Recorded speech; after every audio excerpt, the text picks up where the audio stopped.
deity that's all-knowing, all-powerful, and everywhere. Some kind of being that's timeless and in complete control. Is there really such a thing? Such a being?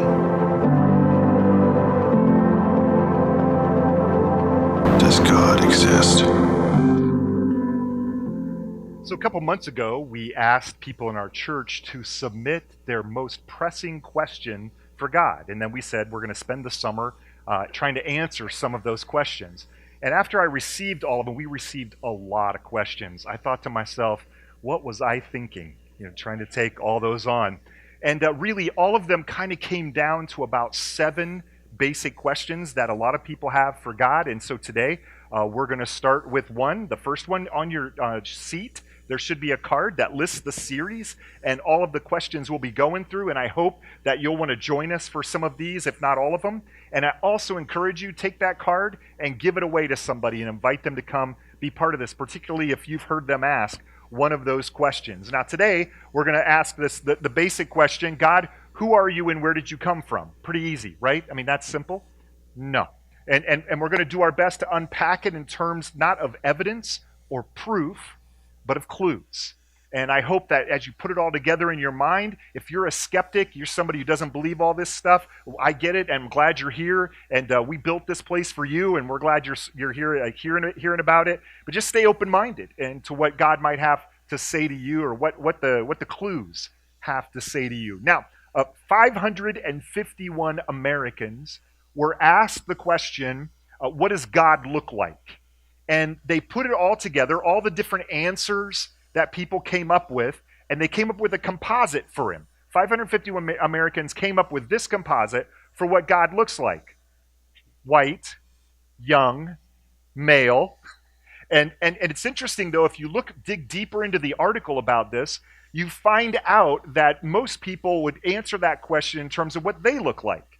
So white people generally said white. African Americans generally said black. Young people generally said young. Old people said old. And so all of those kind of come together to give us this face for God. There he is. For the first time, you're staring into the face of God. At least how 551 Americans look at him.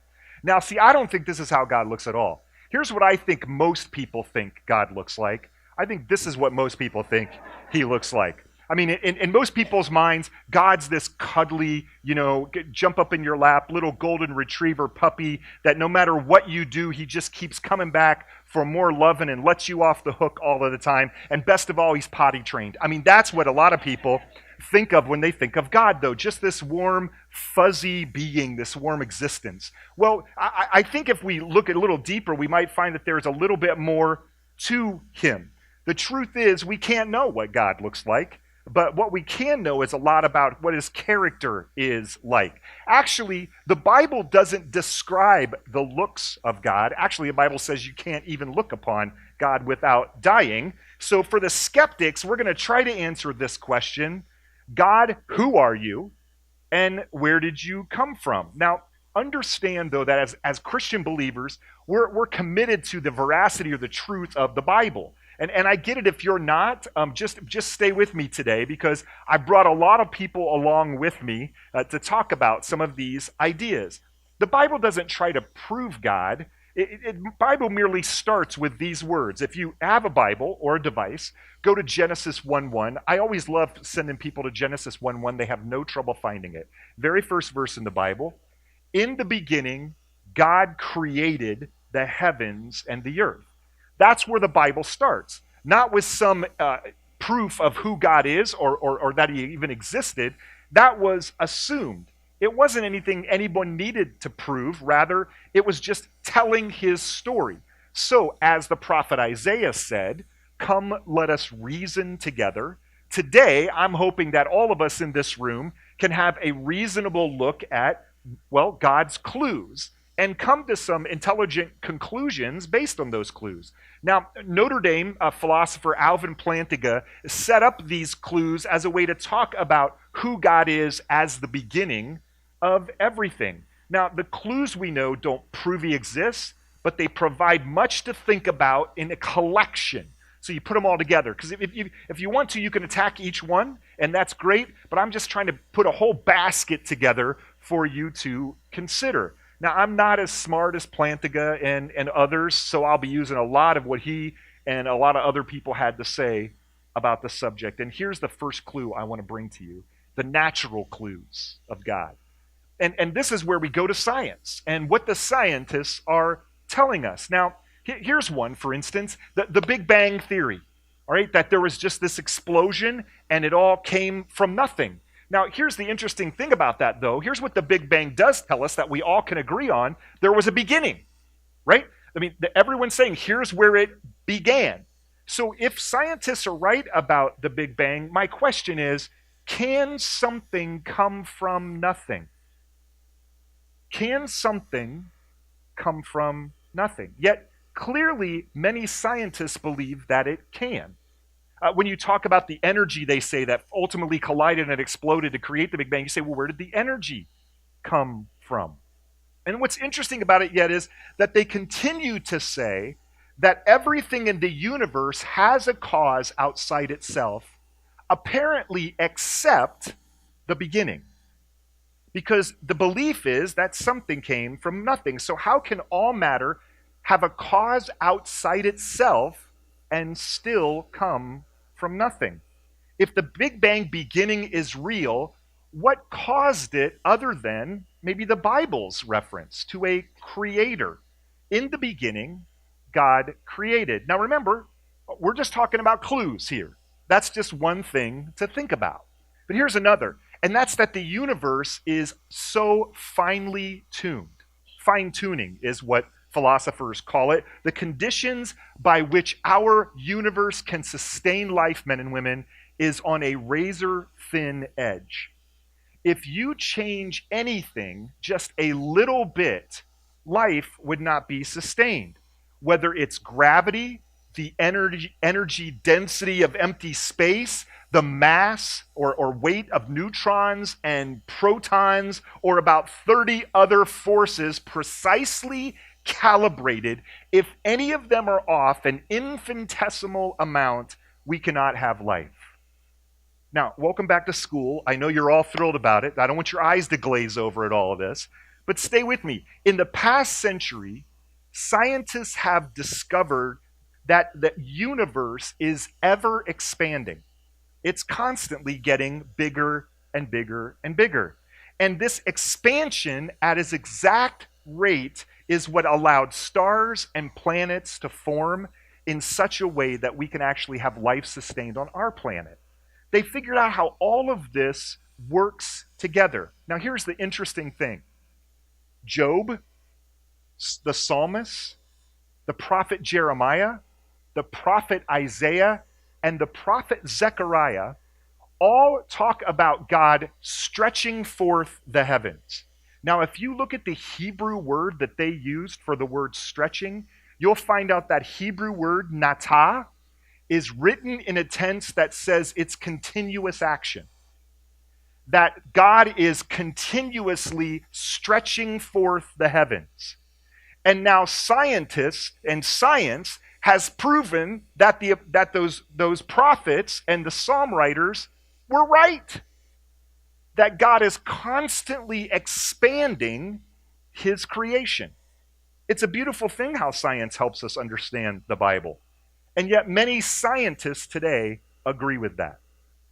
For instance, Paul Davies, a professor of theoretical physics at Arizona State University and Cambridge, said, "I cannot believe that our existence in the universe is a mere quirk of fate, an accident of history, an incidental blip in the great cosmic drama." And Owen Gingerich, Harvard astronomy professor and senior astronomer at the Smithsonian Astrophysical Observatory, said this: "A common sense and satisfying interpretation of our world suggests the designing hand of a superintelligence." Now there you go. You don't have to put up with just Preacher Steve. You actually get smart people telling you that. But just a few months ago, the great Stephen Hawking passed away, and probably considered maybe the leading physicist, at least of our time, astrophysicist of our time. And it's interesting, even Hawking, quoted in a book written about him by John Boslaw, in a interview that he had with Hawking, said, "The odds against a universe like ours emerging out of something like the Big Bang are enormous." I think there are clearly religious implications whenever you start to discuss the origin of the universe. There must be religious overtones, but I think most scientists prefer to shy away from the religious side of it. You see, even someone like Hawking, who never indicated any belief in a personal God when he had passed away, said there must be religious overtones. There must be some dimension beyond our ability to see and touch and experience that made this happen. But scientists don't want to accept that because they can't prove any of it with their scientific theories. Yet the fine-tuned precision of nature offers a clue to the existence of a creator. So a beginning, and how fine-tuned it all is so we can sustain life. But then there's another thing science tells us, nature's regularity. In other words, since it's always happened, we can safely assume that it will always happen the same way. That's essentially what science believes. Now, the interesting thing about that is that science can only assume things will continue to happen in the future the way they've always happened in the past. Essentially, scientists, listen, take nature's regularity on faith. Because they can't prove that everything will continue to do what it's always done. They can only believe that it will, and yet scientists won't allow for God, many scientists. Well, let me give you one more clue. Underneath this whole idea of nature's clues would be beauty. I mean, think about that for a second, that you think something is beautiful. Some kind of mountain range or some kind of lake or some kind of person. You think they're beautiful. Now, think for a minute. Do we simply organically choose what is beautiful and meaningful as a response to an accidental collection of atoms in us? Or do we conclude beauty based on personal choice and ideals and desires? You see, these things are all unique and interesting and stuff that science has no answer for. So Plantinga, the philosopher, says all are natural clues, and he honestly talks about a dozen more. I'll leave you to read Plantinga. But they're not proofs of God, just clues. We have the ability and opportunity to consider the clues and draw conclusions through our own reason. That's what God has allowed for us to do. A designer of everything who has always been and always will be, I think, is worth checking out. I think is worth considering. Because here's what happens is, we go to school and we go to college or whatever, and we just believe everything everybody tells us instead of saying, you know what?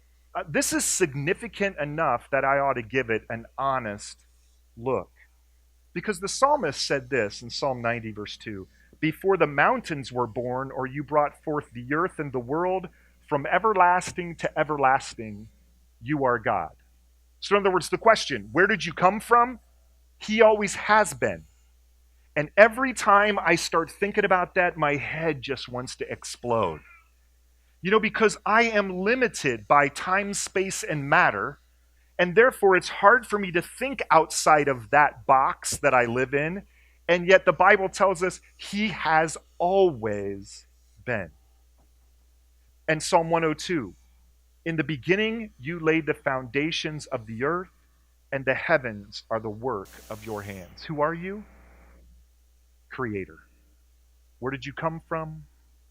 He always has been. Let me see if I can put it this way. Robin Collins is a physicist at Messiah College in Grantham, Pennsylvania, and he illustrates it like this. He says, suppose I send you to outer space with a dart, and I want you to throw that dart at a bullseye here on Earth that is 1/1,000,000,000 of a trillionth of an inch. So in other words, smaller than an atom. and I want you to throw it from outer space and hit the bullseye. That's the odds that all that we know and have learned through science all came together by random chance out of nothing. Now, I get it. So you're telling me there's a chance, all right? Well, yeah, sure. I mean, and you can always argue that with the multitude of universes out there. You could say perhaps one would come along and this would all happen by accident, but I still takes you back to the question, how did something come out of nothing? Doesn't mean it didn't happen by accident, but the explanation of a designer and creator seems to me, if I'm being reasonable, to make more sense and as it made sense to the authors of the Bible. Now, here's the interesting thing. The clue, all of them working together, causes me to carefully consider two things. First, in the veracity of the biblical account of God having always existed and being creator is true. I mean, that's the first thing. But the second is this. The reality, the reality that it takes great faith to believe that current scientific evidence proves there is no God, where time, space, and matter all came into existence from nothing and from no one. To be clear, the Bible, over and over again, I keep telling you this, makes no attempt to prove God exists. It simply tells the story of his interaction with all that he has created, including humanity. So there's another of Plantinga's clues, though, that I want to focus on this morning than just nature. And if, again, your Bibles, turn to Romans 2 and verse 14. And here's what Paul says. Now, when Paul refers to this group called Gentiles, he's referring to everyone who was an unbeliever, right? Everyone who didn't believe what was believed by Jews about God or by Christians about Christ. And so that, to help you understand what he's saying here, for when Gentiles who do not have the law do instinctively the things of the law, these, not having the law, are a law to themselves, in that they show the work of the law written in their hearts, their conscience bearing witness, and their thoughts alternately accusing or else defending them. I mean, English teachers in the room are going out of their mind right now with this run-on sentence. But the whole point that he's making is that all of us have instinctive morals within us. Or in other words, the moral clue of God. I mean, where did those morals come from? So suppose I came to your house and I stole your car. All right? I mean, you're all imagining it right now, I know. Some of you believe it could happen. But I come to your house, I steal your car, and I know what you're going to think to yourself. You're going to think, you know, Pastor Steve must have really needed my car. I hope he brings it back, but he might not. But who am I to judge? No, I'm pretty sure no one in the room is thinking that. You're thinking, dude, where's my car? That's what you're thinking. You see, most sane people believe there are distinctive morals. In other words, things are always right and things are always wrong, certain things. I don't have to ask you if you think it's wrong for me to steal your car or torture babies or kill off entire races of people or try to remove people because of their religion. I don't have to tell you that. You know in every instance that those things are wrong. They're immoral. In the same way, I don't have to ask you if you think it's right for me to jump in the river after you because you fell in and you can't swim. You know that that's right every time for me to do that, even if I don't like you. It's always right to do that. Now, what is within us that makes us innately understand there is right and wrong? We call it conscience. And Paul referred to it. He was saying that to the Romans, that even the Gentiles who'd never been taught right and wrong from their law, they knew it in their conscience. But here's the question, how did it get there?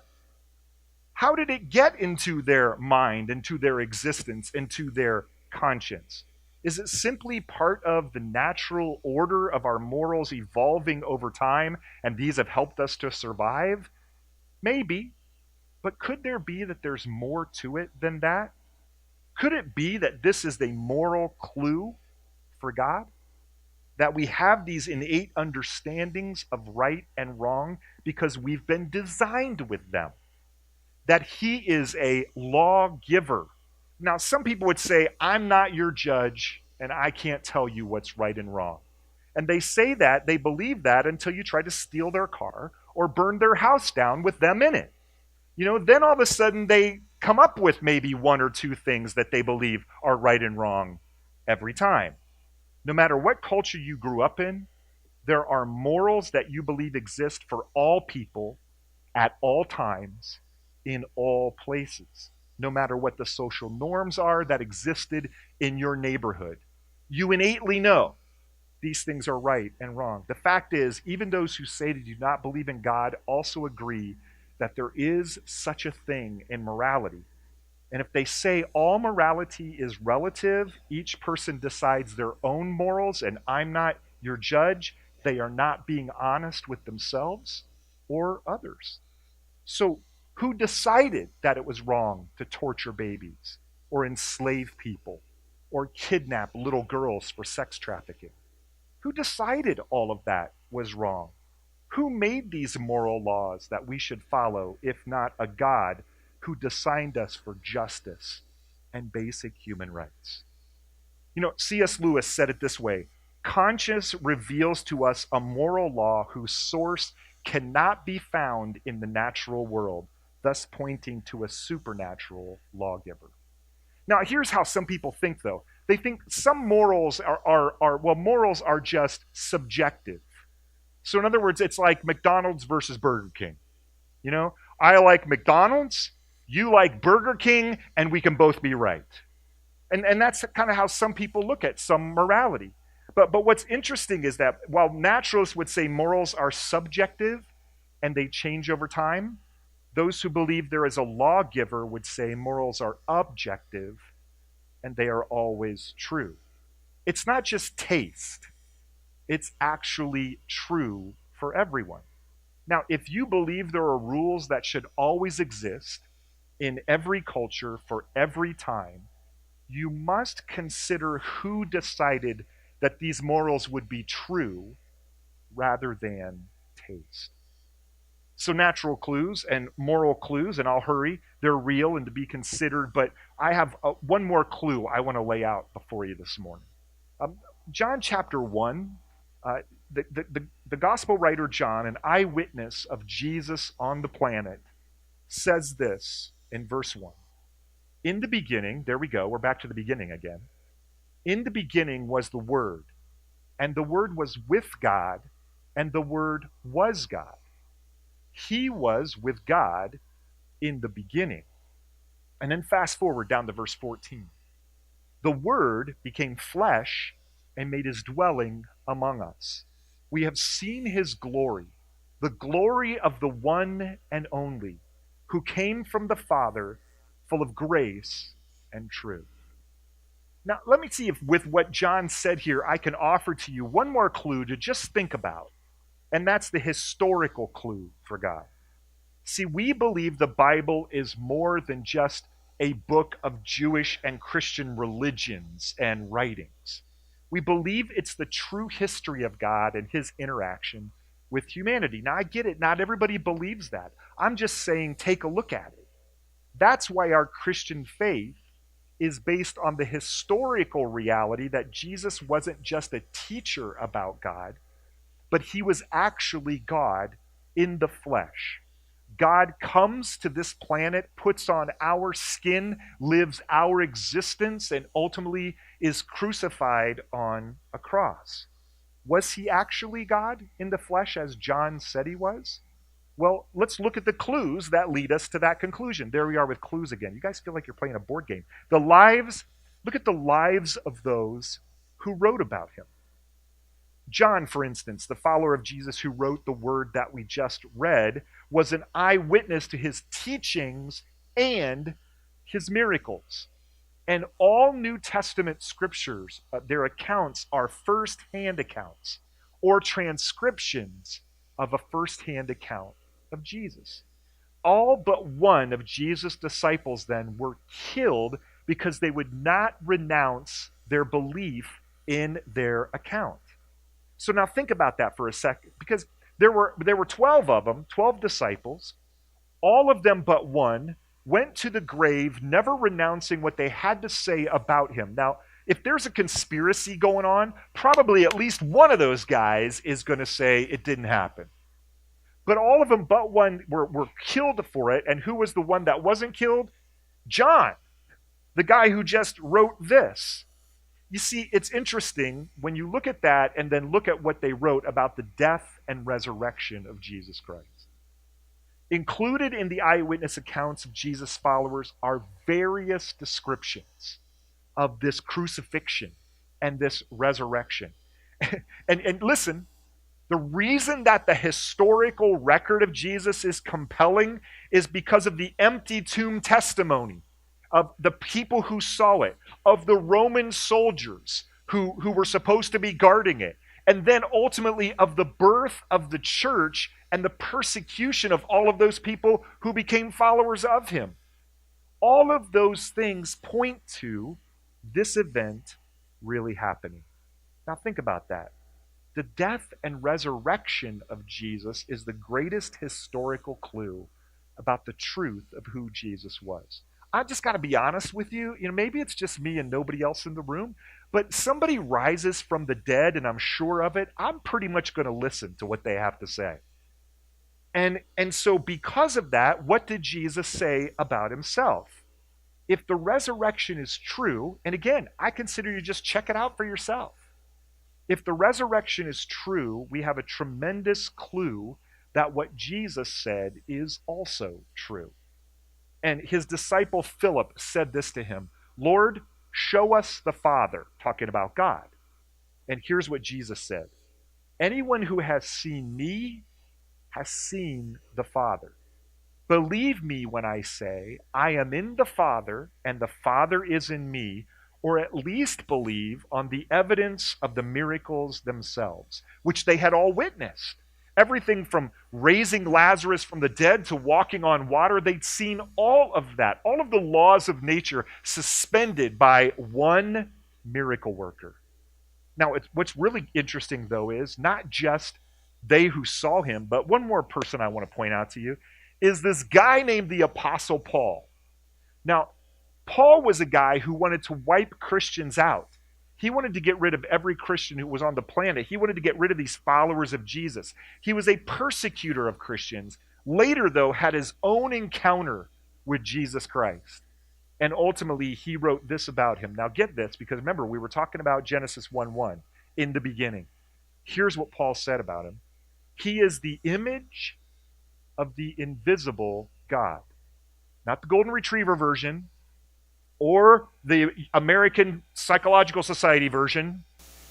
The image of the invisible God, the firstborn over all creation.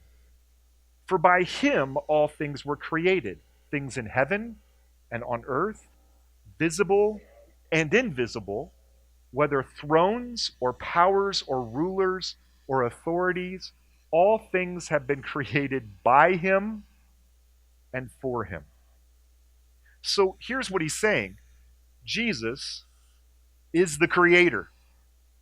God himself in the flesh who came to earth for a purpose.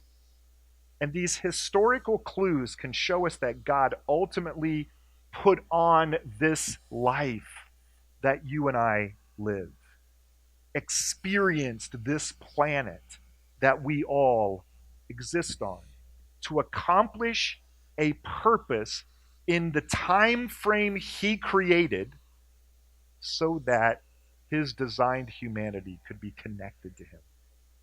Now, time won't allow me to give you all the evidence for Jesus being God. But look, I want to encourage you, if you're a skeptic about the Creator or Jesus or any of this, we got a few books out there at the information counter, and I want to encourage you to pick one up. They're free. We'll just give it to you.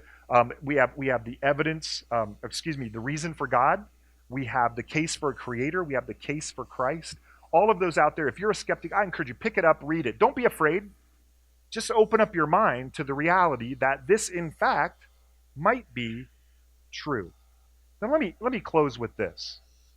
Um, I hold up this iPad to you and I say, okay, I want you to tell me how this iPad came into existence.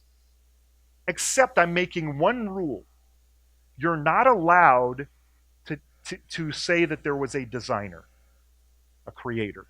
You can't do that. The only thing that you can do is tell me how this iPad came into creation through its own matter, its own material. You have to take creator off the table. You see, when you do that, you would say that's not fair. I mean, somebody obviously thought this thing up and invented it so that it would now hold all of us who use it captive for the rest of our lives. But the fact is, you know that you're taking away a very profound solution to the or answer to the question, how did it come into being, when you take off the table that there was someone who created it. And this is what science does sometimes. Many scientists will try to take off the table the possibility that there could be a creator. And it's just not honest. It's just not fair to take something off the table that very well could be the answer to the question of where we all came from. Now, that's the point of all of this, I guess, is if you're going to give an honest and open consideration to the existence of the world, you have to look at all the options, including God.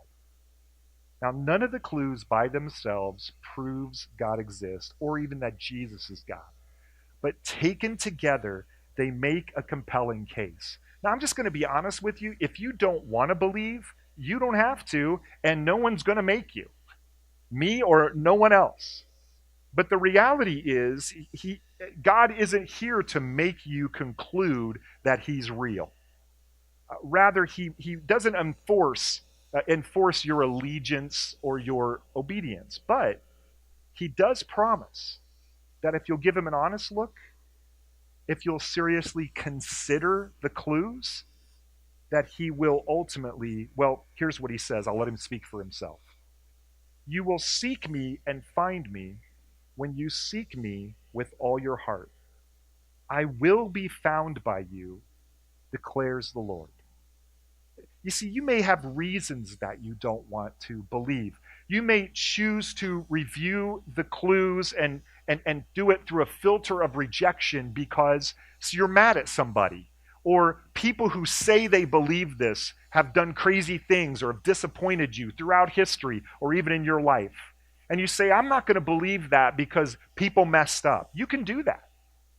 But the question is, will you choose to review the clues through an honest filter of seeking after the truth? And God says that if you honestly seek him, seriously seek him, passionately seek him, you will find him if you search for him with all your heart. And then you can decide yes or no, real or imagined. And so the question, God, who are you? And where did you come from? I just want you to know he wants you so much to know the answer to that. It starts with just a prayer. Lord, if you're real, help me to believe.